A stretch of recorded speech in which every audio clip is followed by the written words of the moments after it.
Hey guys, this is late at night on the 15th of October in Singapore, but what I need to show you, I'm not going to be doing much editing on this video because it's a working day and I have work tomorrow, but this is new, right? The Arc Ultra is launched together with the Sub Gen 4.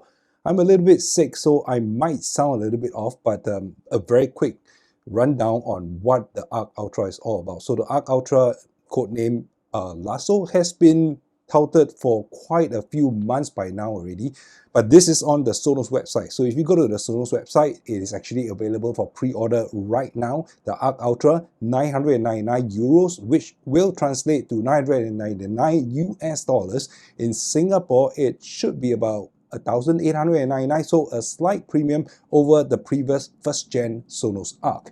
Now let's see what it brings you, right? Click on more info, clearer dialogues, deeper bass, more detailed sound. Well, I'm very sure they have to do that, but this is interesting. 9.1.4 spatial audio experience, meaning to say your rear surround and side surrounds are all included, 9 channels in all.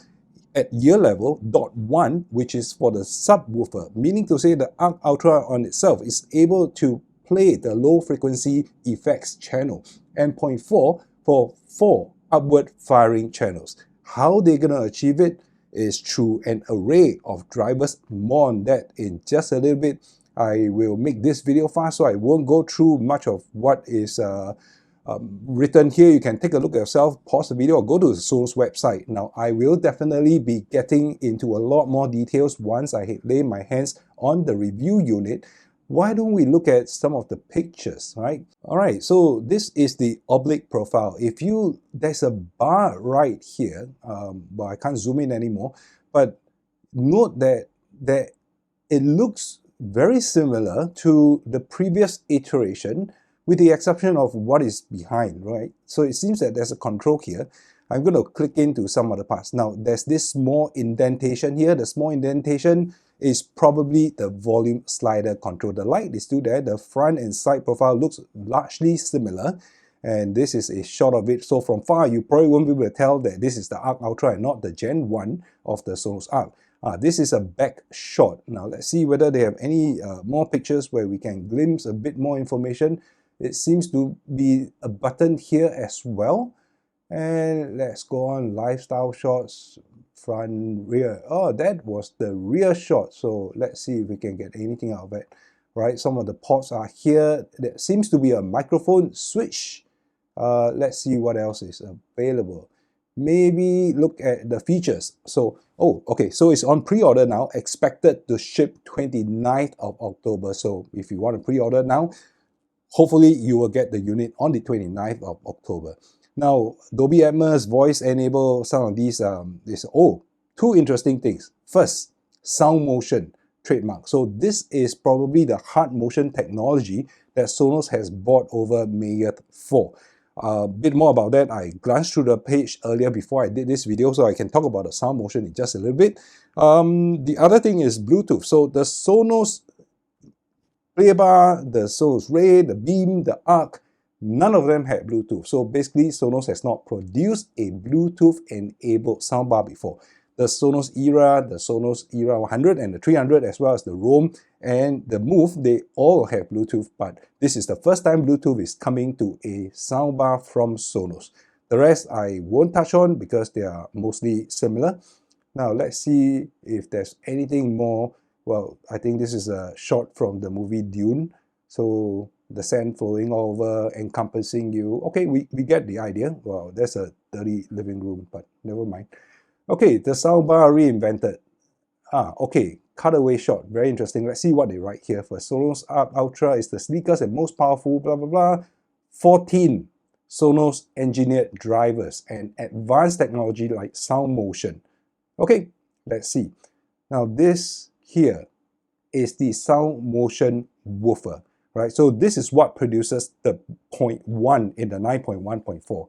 Basically, bass is going to be produced from the soundbar itself. So technically, what they're trying to sell you is that you don't need to buy a separate subwoofer on top of the Sonos Arc Ultra, but the sub will definitely help, all right, because the power supply is going to be shared by all these drivers anyway. Now there are a few more changes, and I would want to click through because I read something interesting. New speaker array maximizes center channel performance for crisp audio. So if you really have an emphasis on dialogue, you want this, right? But how they execute it, I'm actually not very sure right now. We need to test it out.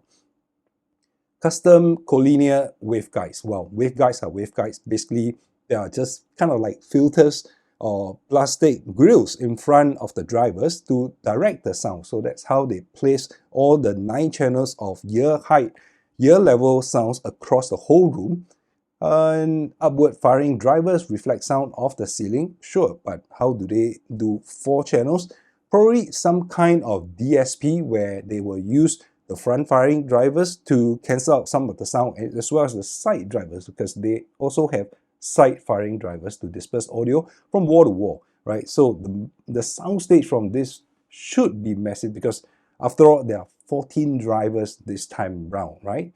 Okay, so more on the sound motion, breakthrough in nearly 100 years, blah, blah, blah, blah, blah. So I've spoken about this sound motion before, which previously was touted as the heart motion from Mayeth. It probably enables Sonos to pack 14 drivers in what looks like to be almost similar dimension. And this unit here, this sound motion unit, they have 2 diaphragms that will fire in opposing direction so that it can produce low bass in a small enclosure, moving twice as much air without sacrificing on the stability and rigidity of the whole setup. So being opposingly firing drivers, it acts like the Sonos Sub, right, where you have 2 drivers facing each other and they fire, push and pull in tandem to cancel out the vibration in the whole chassis. Now you probably have seen the side profile, so everything looks pretty similar. Okay, then we have Dolby Atmos. So Dolby Atmos Sonos Arc Ultra brings a sensational definition. Okay, 9.1.4, that is very interesting. There is a footnote 1. We'll look at the footnote 1 later. So beyond immersive, okay, there's a set. Well, it obviously works with the Sonos headphones, the Sonos Ace, and the Era series rear surround channels. Era 300 as the rear surround channel to add 2 more upward firing drivers. Okay, that's clear. Now, Dialogue Ultra is engineered to maximize dialogue clarity. We want to know whether this is DSP or is the driver actually really enhanced to deliver better dialogue at the hardware level. Requires testing, and if anybody is going to do any extensive testing on Sonos new launches, you can be sure it'll be me. So do stay subscribed, and I will notify you if you ring the notification bell when you subscribe. Design worthy of your home. Okay, so from this picture, it looks like it can be wall mounted, so it will be wall mounted. Whether it will fit into the old mount or not, I'm not very sure. I'm still keeping my old mount somewhere, so I will actually try to work this out. But the old mount has a magnet placement to signal to the Sonos Arc that it's wall mounted. Not sure whether the magnet is at the same place on the Sonos Arc because the design looks a little bit different. There is this whole bar right at the back. Okay, so this is working with the Sonos Arc Ultra to the Sonos Ace for private listening, so we know that. Okay, that's all fine. So Alexa is built in, all right. Use your TV as a remote. Okay, so all this is good. Now, breezing through setup. So for Sonos, I think the Sonos S2 app is a problem at the moment. I hope they have already sorted it out by the time this gets into your hand so that you'll be able to add the product easily. I'm pretty sure Sonos is going to put a lot of effort in ensuring that you are able to set up the most premium soundbar that Sonos has to offer. They don't want to ruin the experience for you. All right, tune for the room. So this will be TruePlay, right? Filling your home with music, environmentally friendly design, maybe a smaller packaging. The previous packaging for the Arc Ultra, the Arc Gen 1 was absolutely large. Now, the other thing that we need to talk about is the subwoofer. So, Sub 4, right? Let's take a look at what this has to offer. $899. I think maybe this, not sure whether there's a price increase, but if you recall, let me know in the comment section down below. Everything looks pretty similar. The design has stayed kind of the same. This is the oblique profile. This is the front or side profile, depending how you place it. It looks similar, except that it is in black and white but matte finishing, right? So this harkens back to the time when Sonos Sub 1 had a specific matte version of the Sub. Dual orientation, Wi-Fi, okay, nothing much to talk about here. It looks like they are not delivering much except for a different finishing to it, right? The CPU and the Wi-Fi has been updated, but other than that, everything looks similar. Now, between the Sub Gen 2 and the Sub Gen 3, I've uncovered quite a few differences. You can check out the video if I were to link it up right here. But otherwise, you may not see visually what the changes are. I get my hands on the unit, I will pour through every single detail, and I'll tell you how it differs from the Sonos Sub Gen 3 and whether you need to buy the Sonos Sub Gen 4 as an upgrade, right? So basically, nothing much for the Sonos Sub. It works with Ultra, yeah, okay, probably all that we are familiar with. So that is probably it. Okay, I mean, I should have scrolled down to the technical specs. 25 hertz, sorry. Anything else? Anything else? Nope, nothing new. Is a ported design, same as the previous. Dimensions. Alright, so now Sonos states that it's 11.79 kilograms. I am not sure if, well, it's definitely lighter than the Sub Gen 3, which was already lighter than the Sub Gen 2. Is it gonna sound as good? Well, only time will tell, and time being the time that I get my hands on the review units, you know what, I'll probably buy them for myself anyway. So let's see how it fares, and if it justifies me spending the money, it should justify you spending the money.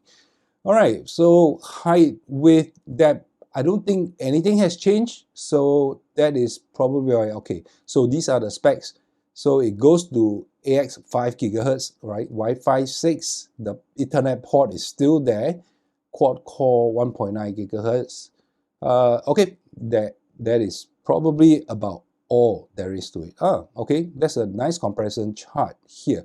Okay, so it is the same price as the previous Sub Gen 3, and the Sub Gen 3 now is still available, but for a $200 discount. And the weight is definitely lower, and strangely, they previously advertised this weight to be closer to 16 kg. I think there's some correction that is being made here. So high gloss finish versus the matte finish for the Sub 4. Well, I would say if you want to match the whole speaker setup across the Era 300, across the Sonos Arc Ultra, you want the matte finish. I think it is probably going to be a pretty popular color. So that is what I have right here. Hopefully I captured everything. Now, if you want to learn more, do subscribe, stay tuned, and I will catch you in a follow-up video from here.